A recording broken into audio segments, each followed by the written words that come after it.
Well, do you remember that we've been in the book of Romans?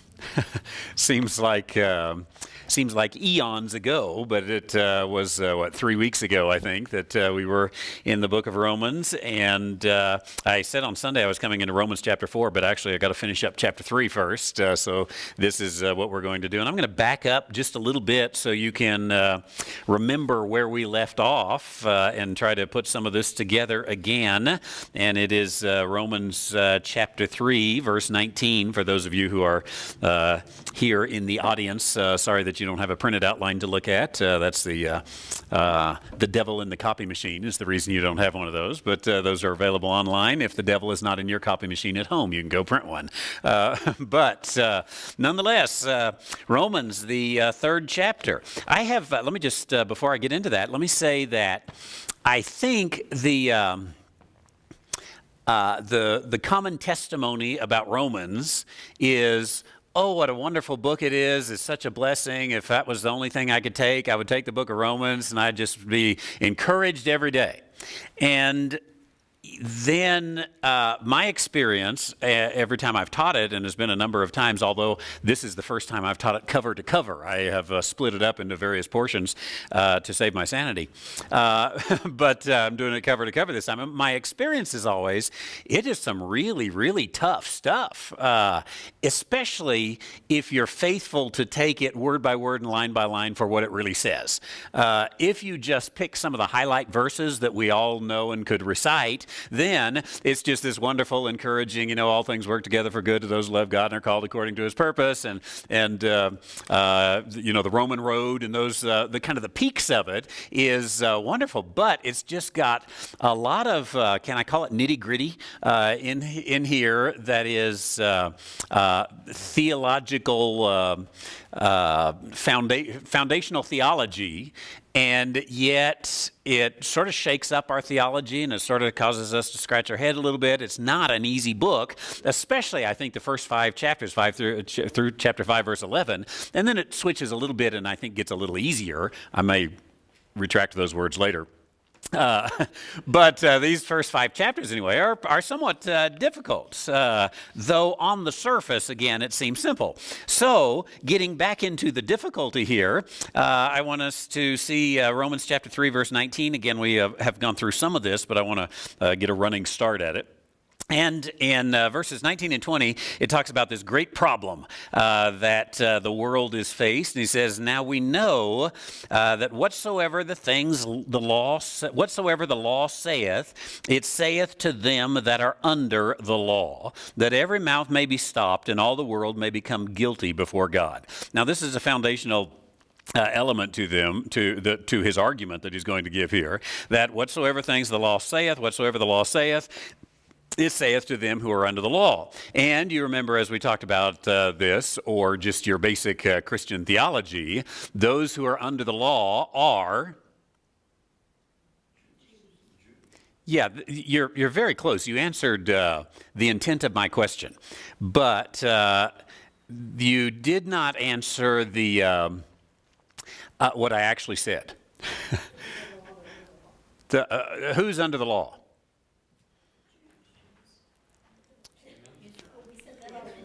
This is sort of a trick question. You're right, the Jews was the intent of my answer, but as I said that, I thought I've got to reword that because, well, actually the truth is nobody's under the law today, and I gave it in the present tense. Who's under the law? Nobody's under the law. So that said then, let's follow this argument through, and the law, whatsoever the law saith, it saith to those under the law, and you and I are not under the law. And the Jews aren't even under the law. They think they're under the law. They're still trying to obey the law, but Paul's very clear in the book of Hebrews that the blood of bulls and goats and sacrifices and all these things are not going to do anymore. We're outside of the old covenant. We're between the two covenants under a mediator. And yet, as we go here, this is more of a past tense kind of a situation here. Whatsoever the law saith, it saith to those who are under the law. And of course, he is here speaking to the Jewish people, as was the intent of my question there. So the law was always for the Jewish people, the Jewish nation. And and yet, with that, then, well, but let me not run away from that too quickly. What a mess we make when we apply the law where it doesn't belong, right? And we've made that mess sometimes in our own lives. But have you noticed, and this is one of the biggest problems, I think, in evangelical Christianity, is we're just not very consistent. We will pick and choose which part of the law we're going to put people under. And by doing that, we create such an inconsistent kind of theology that a scrutinizing mind looks at it again and says, you guys are just making this up as you go along. And they got some validity to it, that we're making it up as we go along. So we come here and we see, okay, the law did say some things to the Jews who are under the law, and it did so. Paul says, later he's going to argue no one's under the law, but it did so that every mouth may be stopped and that all the world may become guilty before God. Now, how in the world does the law to the Jews stop every mouth? We can see, in a sense, how it would stop the Jews, because they would say, well, no, you're guilty, so zip it up. You know, you haven't got, you can't speak. In fact, today in the United States, of course, if you have I think this is correct, if you're convicted of a felony, you have no vote, right? Except in Illinois. So your mouth is shut as it relates to the vote. Well, here in the law, the same way, we can understand how those under the law, it would stop theirs, but it says that every mouth may be stopped. And how does it shut every mouth? Well, the law, of course, as we're going to see again in a moment, the law puts a spotlight on things that you have done that were wrong. And when the law does that and you're caught red-handed, again, you're quiet. In fact, as when we were going over this a couple weeks ago, I believe I said, if you're guilty and you have a good attorney, he is going to say, don't go to the witness stand. Because everything you say, what? Can and will be used against you. So you plead the fifth. You don't have to get up there and speak, and so you just zip it up. Now, sometimes the law is just so clear and you're so guilty that it just stops every mouth. And yet this is the law to the Jews stops every mouth. How does it do it? Well, I think it works this way. The Jews, the argument has already been given in chapter 3, the Jews have a great advantage. He started out chapter 3. What advantage hath the Jews? And he says, great in every way. And then he says, to them hath been given the oracles of God. Now remember, an oracle is a mysterious message that reveals something that somebody else couldn't see. You don't get the understanding, how do I want to say this? You can't do research to find the material that is given in an oracle. You can't read another book. You can't, to know the information from an oracle, you have to have the oracle. So here's the Jews, and they're given the oracle of God. That is, they've got, let's just say, they've got the Word of God. Well, with this wonderful advantage that they've got in that God revealed to them, here are the 613 things you need to do in order to be righteous. And reminds me of Ben Franklin. Have you all heard of Ben Franklin? I thought so. He was a deist, very clearly a non-Christian. I've got a little booklet I should bring out this summer. It's called The Faith of Benjamin Franklin. And he rejected, George Whitefield witnessed to him on a number of occasions. He wrote about it in his own autobiography about how Whitefield pleaded with him to give his life to Christ. And Franklin's words were, and this is almost verbatim, is that Whitefield never had his prayer answered. It never had his desire. Franklin was very clear later he rejected a personal faith in Jesus Christ. But Franklin, at least in his early days, tried to live a moral life. And he thought he could be a righteous man. And he actually made his own list in a ledger of all the things that he should do and the things that he shouldn't do. And he just took a daily account and put a little blotch by the side of one every time if he messed up that day. And finally, he said, if I can borrow the words of Paul, "O wretched man that I am." And he kind of just gave up on it, honestly, is what he did, and went to France. And the rest is history, right?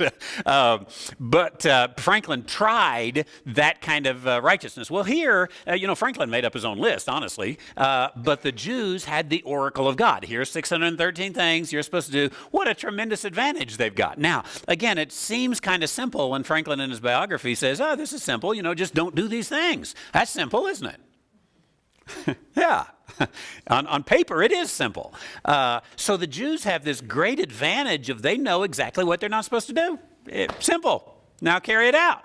Well, with that advantage, the Chinese didn't have that advantage, did they? The Chinese had to guess. The Egyptians, maybe we should use, since we don't have Chinese in the Bible, but they had to guess. Well, what is it God wants? What kind of sacrifices? What day does He want me to do? What, how much money am I supposed to give? All these things. They had to guess at it.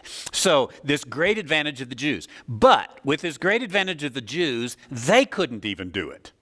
So here's all the things you're going to have to do to keep yourself from being proven guilty, and they couldn't do it. So if the people with the great advantage can't do it, what about the people with the disadvantage? The point is they can't do it either. So the Jews, in a sense, are an example here. And given this example, in the end, if you study this thing, you say, I can't, I'm sunk. If they can't do it, I can't do it, I'm out of here. And just done with. And so in this case, it stops every mouth, and it says all the world may become guilty before God. The word guilty there is actually it's actually the word for judgment. They may be judged before God, and yet it is... I guess you could say that they would receive judgment of God. Well, the only people who receive judgment are guilty, right? Especially God, the righteous judge. So all the world is handed judgment. They're handed the judgment of God, given on the example, I guess you could say, of the Jew. The Jew was standing in the place of, in a sense, all of humanity in this, as I believe Dylan spoke about a couple of weeks ago when he talked about Adam and our, us being in Adam. There's a sense here in which we're all in the Jews, and they're the ones that are carrying out the work. But if they can't do it, nobody else is going to be able to do it either. And so there's no need to say, the Jews couldn't do it. Let's try the Egyptians. The Egyptians couldn't do it. Let's try the Moabites. Moabites couldn't, and there wasn't any need to go through all the way through. If you're given this much advantage and you can't do it, the truth is it can't be done. Remember what Peter said, even when they were arguing about whether or not a Gentile needed to be circumcised in order to be saved, and Peter's response about the Jews and the law was what? Anybody remember? I wasn't sure that was a very clear question either. And so you're scared to answer. But his response was, we can't even do the law. Why would we want to put somebody else under it? And so I think, again, that's what really is being said in verse 19. And then verse 20 says, therefore, it is on account of the fact that now every mouth is stopped and has received a judgment before God. Therefore, by the deeds of the law, there shall no flesh be justified in his sight. On account that everyone has been shown to be guilty, everyone is judged and guilty before God. There's really no hope that the law is going to justify you, because if you think about this, the law doesn't really justify you anyway. Let's assume that you live righteously and you don't break any laws. Does that mean... I shouldn't have worded it quite that way. Let's assume that you don't break any laws. How's that? Does that mean you're also righteous? No, it just means you didn't break any laws, right? And that's all it tells us. And so he says that there, for by the law is the knowledge of sin. All the law can do is point out your sin, but the law can't really point out your righteousness. And so no flesh can be justified by the law. Justified is a verb, as you can tell, and it is a verb that we're going to see several times. In fact, if you look down to verse 21, it says, "But now the righteousness of God without the law is manifested." The word righteousness there is the noun form of this verb, justified. So, we don't have this word in English, and I kind of wish we did. But if the noun is righteous, the verb is righteousified. And that's really in Greek. It's that they're that connected.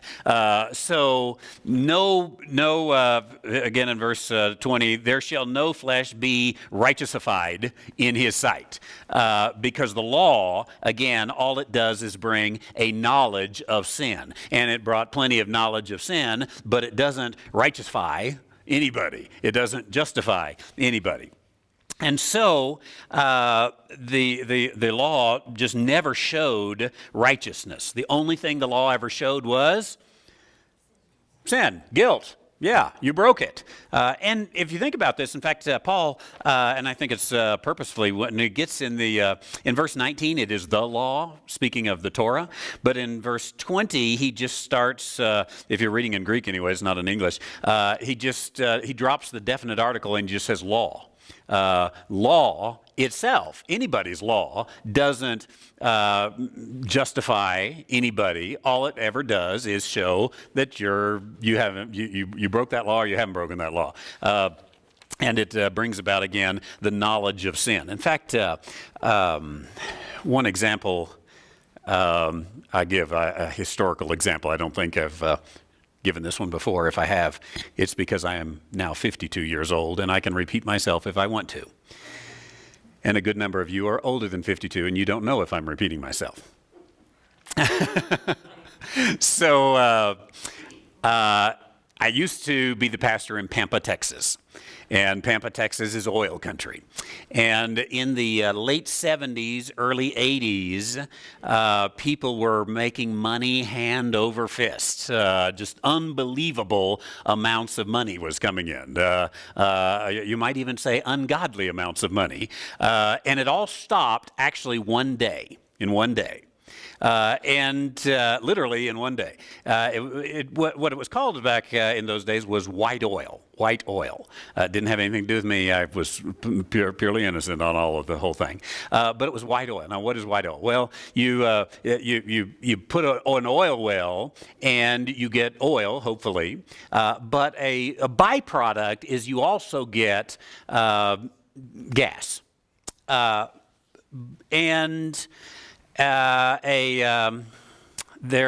was a law that said if it's an oil well, you can only get a certain amount of gas. Otherwise, you call it a gas well, right?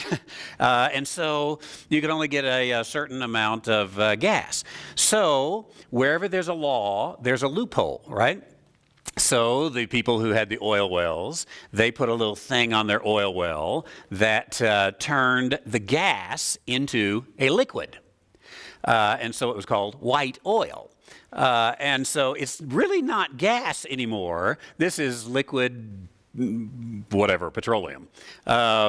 And so they didn't have to report it there on the law. And where they were making all the money was in this liquefied gas. And one day the Texas legislature said, no more. And just like that, the money stopped. Now, what they were doing before wasn't illegal. They were right with the law. They were making lots of money. And I might add, in the Texas Panhandle, in those days, every church that was a unbelievable missions giver, like First Baptist Amarillo used to give $1 million a year to the cooperative program, that all went away. It was all white oil missions money, taken away in one day. Now, the law brings knowledge of sin. It points it out and says, look, you weren't illegal before, but now you are illegal. And so the law comes along, and it doesn't point out any kind of righteousness. All it does is point out, hey, this is now a no-no. The law brings knowledge of sin. Now we go, that's the big problem. Okay, if we stopped in verse 20, we have nothing but a problem, right? And every mouth is stopped. They're guilty before God. All they have is the knowledge of sin. So here's the solution in verse 21. It says, but now. I like that word because I'm a dispensationalist. Have I told you? But now. That's a time word, and it's a contrast. So we've got something now that we did not have then. And I think that's a very important point here. There was a problem. Now we have the solution. In fact, I think it's good to say, then we didn't have the solution. All we had was the knowledge of sin. But now, Paul is giving this very strong Christian theology that something has taken place, something has changed, and what has changed in this now is that the righteousness of God without the law is manifested, being witnessed by the law and the prophets.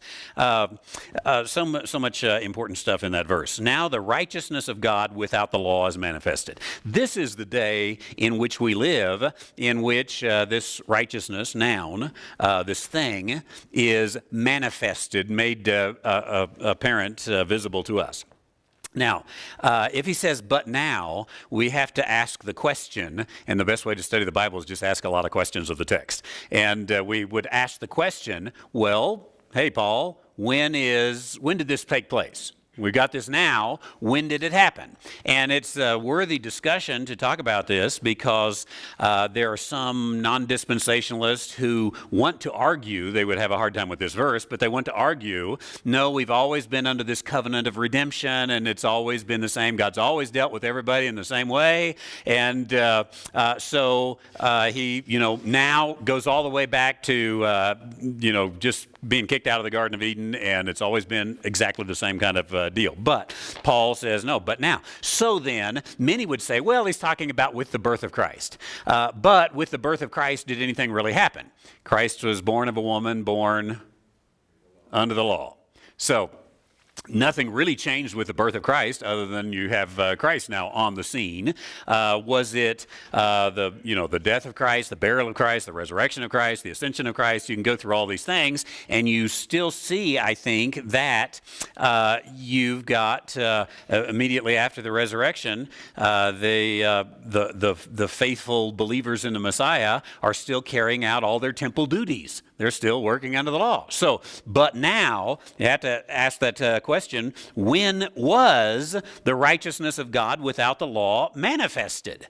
And I honestly don't think it was manifested until you come to the Apostle Paul. And the Apostle Paul was not the first believer in the Messiah, obviously. He was stoning Stephen, who was already a believer in the Messiah. So he wasn't the first believer in the Messiah, but he was the first one that was saved completely outside of any really connection to the law and any connection to Israel. And he was given this mystery revelation, or this oracle, if you will, that says the righteousness of God, or the righteousness of God without the law is manifested. And so Paul is the first person, and I'd argue with you until the cows come home on this one. If you disagree with me, we'll open the scripture and see. But he's the first person who taught what we sing every now and then, or used to 40 years ago, free from the law, oh happy condition. And so Paul comes along, and he's going to, this is the first time he's bringing it in the book of Romans, but he's going to lay it down very clearly later on to say, you know that old woman called law that you used to be married to? She's dead. You got it. She's dead. All the rest of the men in the room were scared to say it. She's dead. Move on. And you got another woman now. So the righteousness of, now the righteousness of God without the law is manifested. Manifested is, I think I perhaps did speak of this one before, phaneru. And from that phaneru, phino is to shine. And any Greek word that ends with a u, a sound, means to bring out that which it is attached to. So fine eru is phine is to shine, to bring out the shine. Now we actually get our English word phantom out of it, and a phantom is a manifestation, if you will, of something that normally you could not see.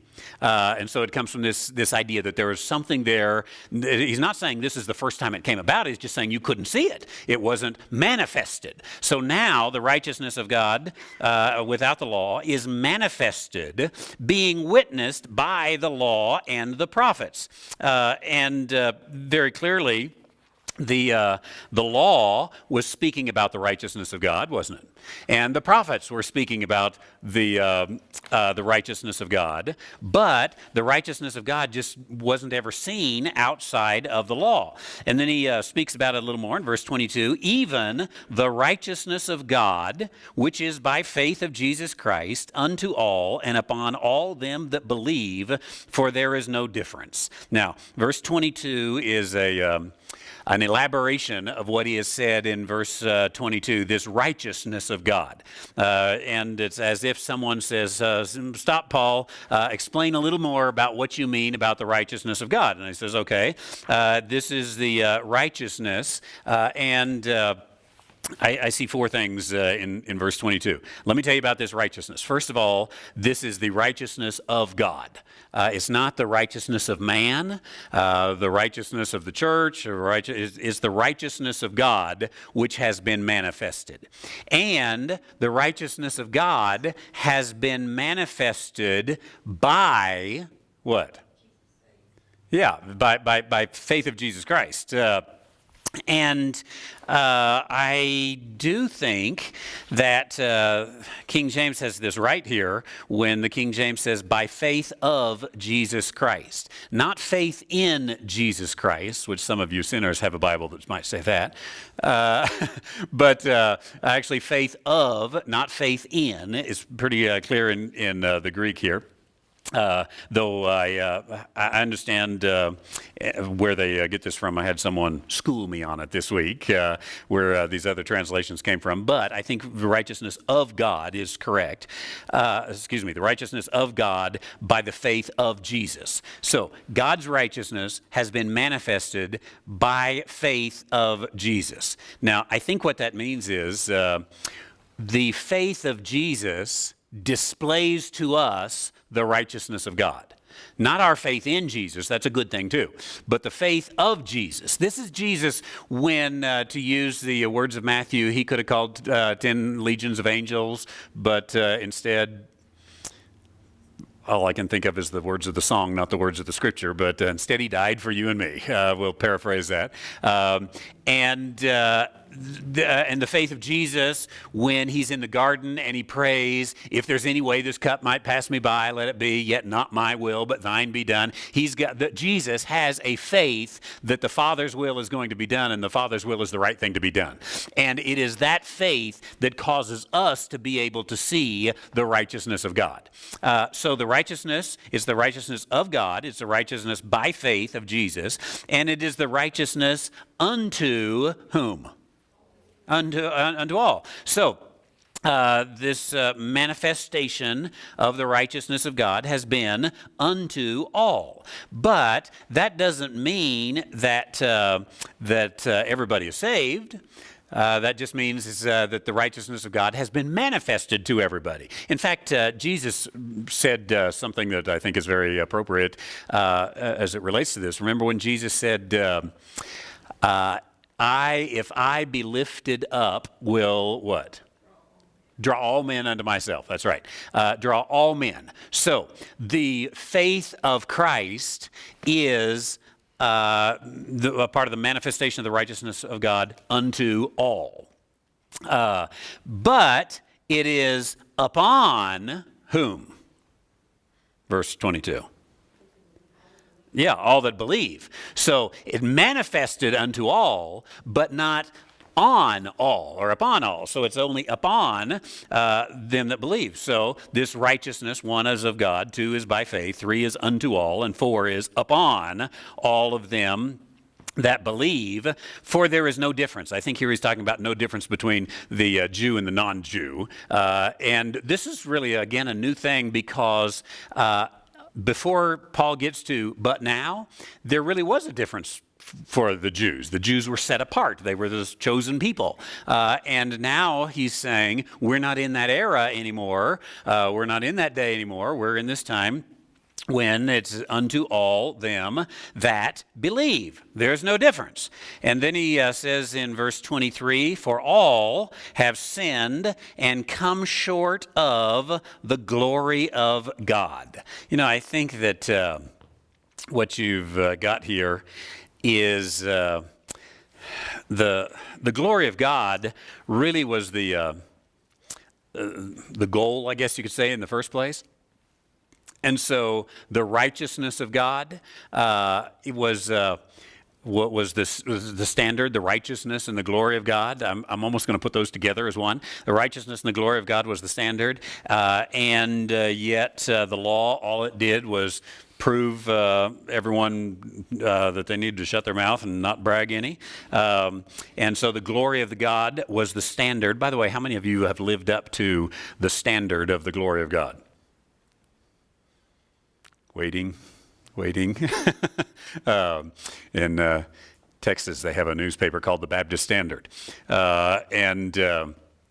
I don't know if I ever even lived up to the Baptist standard, whatever that is, but the standard of the glory of God, certainly we haven't lived up to. So all have sinned and come short of the glory of God. The glory of God, or the righteousness of God, was expressed in the law, wasn't it? In fact, the law testifies to the glory of God. The prophets came and testified to the glory of God, and all of us sinned and came short of the glory of God.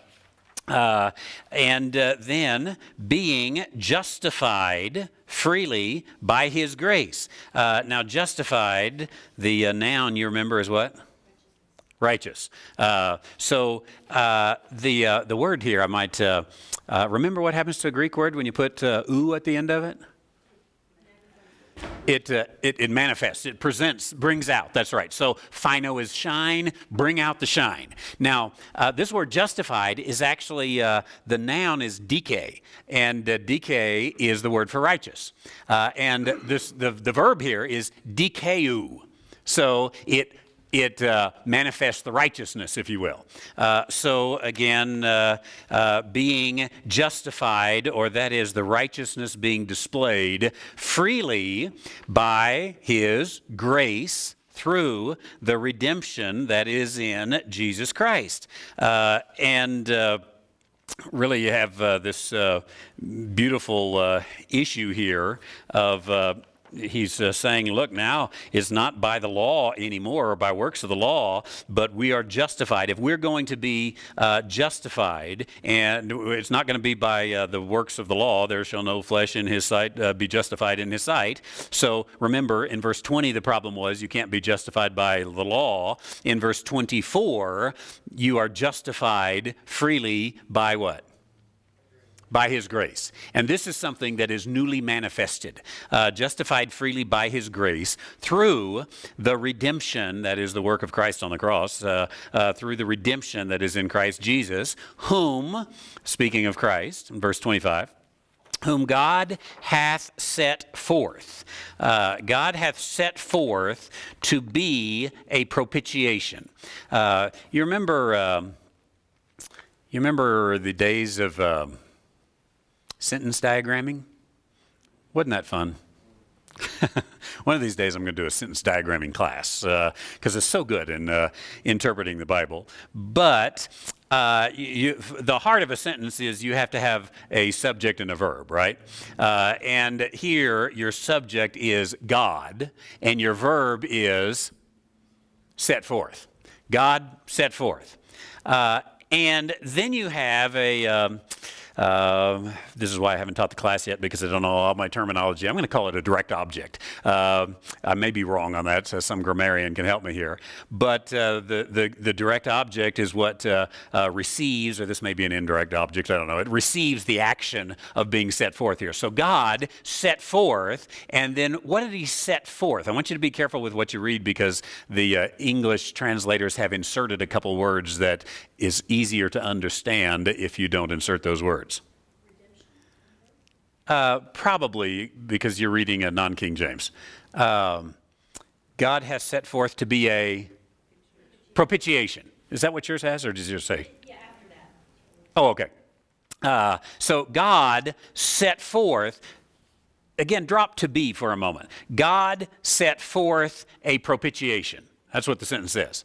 God set forth a propitiation. And so he's speaking of Jesus Christ, and in Jesus Christ, God set forth a propitiation. Now, propitiation is one of those words that we don't know what to do with, but it literally comes from the Greek that means mercy seat. He set forth a mercy seat. And go back to your Old Testament tabernacle days, and what happened at the mercy seat? It was not really part of the altar. It was actually in the Holy of Holies.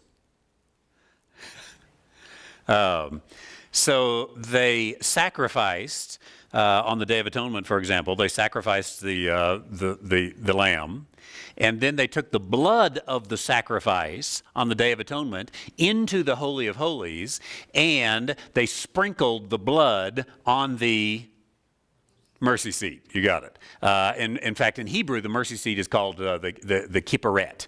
And it's the day of Kippurim, Yom Kippur. Kippur just means a covering. And so he became not the atoning sacrifice, but he became actually the propitiatory sacrifice. I think the best way to say this is he's the one that receives all that sin. He received it onto himself. And so God set forth a propitiation.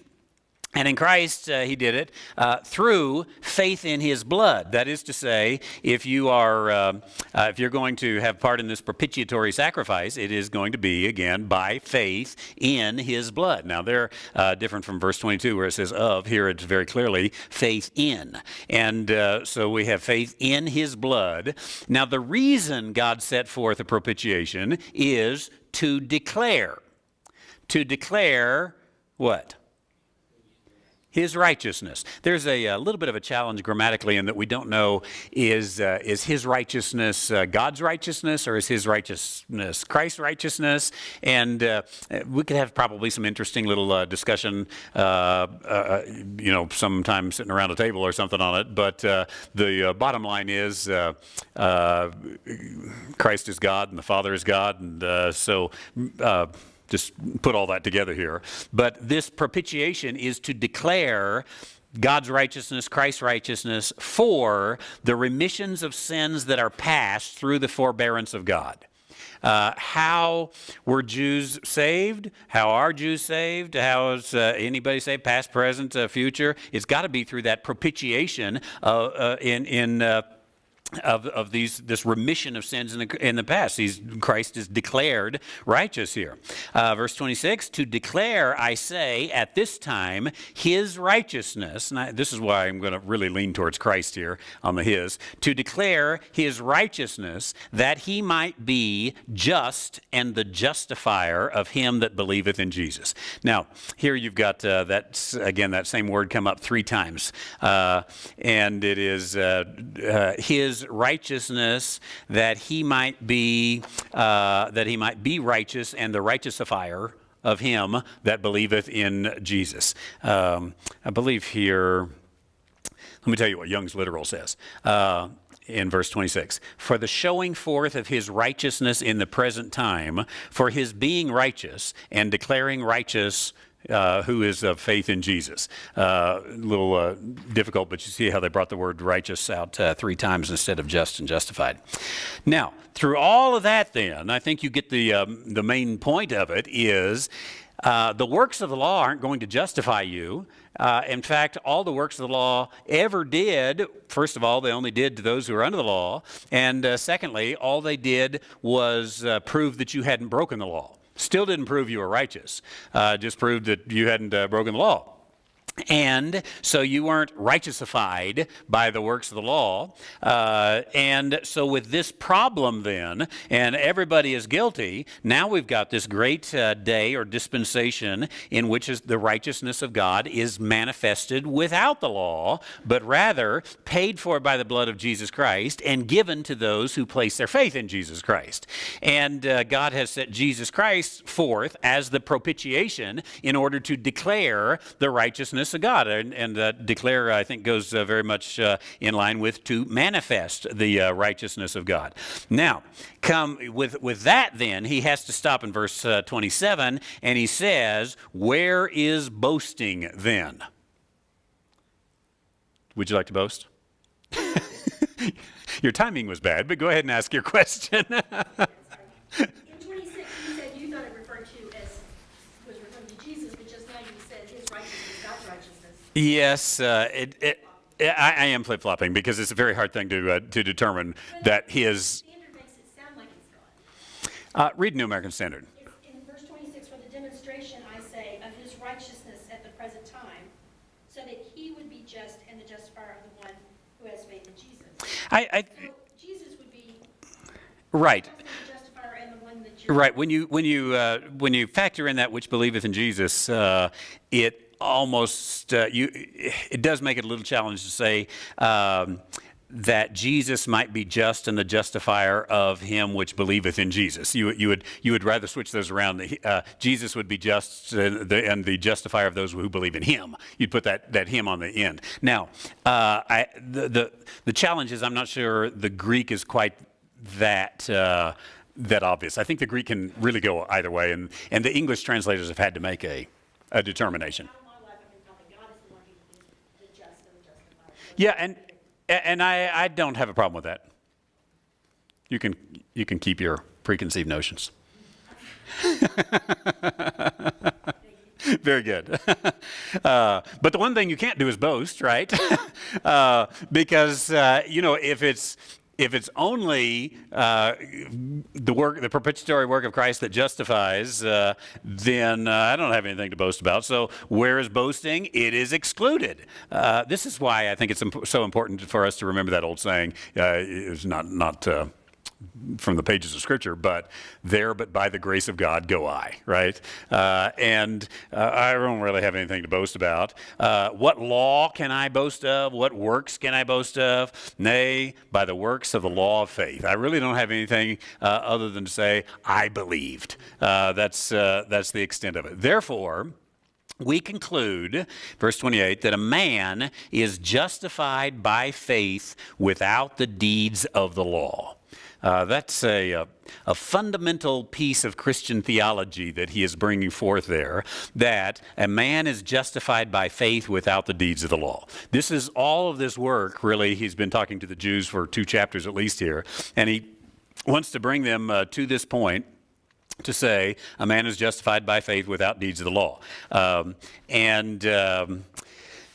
You can imagine that some who've been living trying to find justification by the deeds of the law all their life are a little hesitant to give that up. And we can be too, even later on in life. And which deeds of the law, by the way, do not justify? That was an odd way of asking that question. All of them, that's what, yeah. You're justified without, you could fill in the blank there. You're justified without tithing, justified without sacrifices, justified without Sabbath obedience. You're justified without these things. This is one of the great problems of the Seventh-day Adventist Church is, and I don't know if they've changed their ways a little bit on this. They may have. I spoke of this yesterday in our Ask the Theologian program. But the Seventh-day Adventists used to be called a cult, and the reason was they believed you were justified by obedience to Sabbath laws. And you couldn't be justified if you weren't obedient to Sabbath laws. And so we better quit doing the first day and start doing the seventh day. But you're justified by faith without, again, you can fill in the blank there, and put it in whatever you'd like, the deeds of the law. Well, I just thought I was going to finish chapter 3. 29, 30, and 31 are fairly simple, but I'm going to use them as the introduction next week, and then we'll move into chapter 4 there. Wonderful to be back. Missed you all a couple of weeks, and I look forward to this Sunday.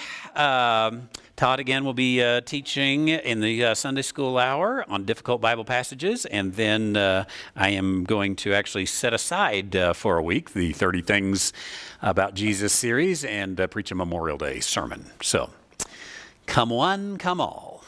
Let's have a word of prayer.